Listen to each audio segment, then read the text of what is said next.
The last two, and we'll be underway for race one on the program.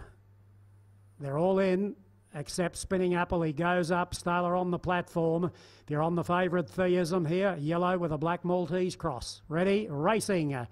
And a tidy start, wide out Turning Stone is away fast.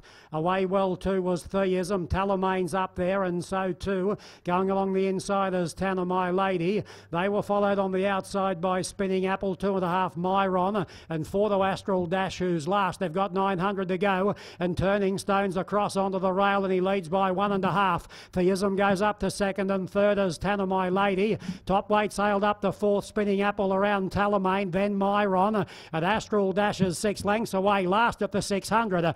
Turning Stone on top, and he leads 1.5. Theism, no excuses in the whole wide world. He's getting a lovely run in second spot, and there for the Tanner My Lady, then Spinning Apple and Talamain. Turning Stone, 6 starts at 1,200 metres yet to win. Might be the day though. He scooted clear at the top of the lane. He's 3 lengths on Theism, then Tanner My Lady, Talamain, Spinning Apple doing nothing on the outside, but Turning Stone, he's 3 or 4 in front of Theism, and then Tanner My Lady and Talamain, but Turning Stone, he breaks through for his first win at 1,200 by 4 lengths. Gee, it was pretty impressive.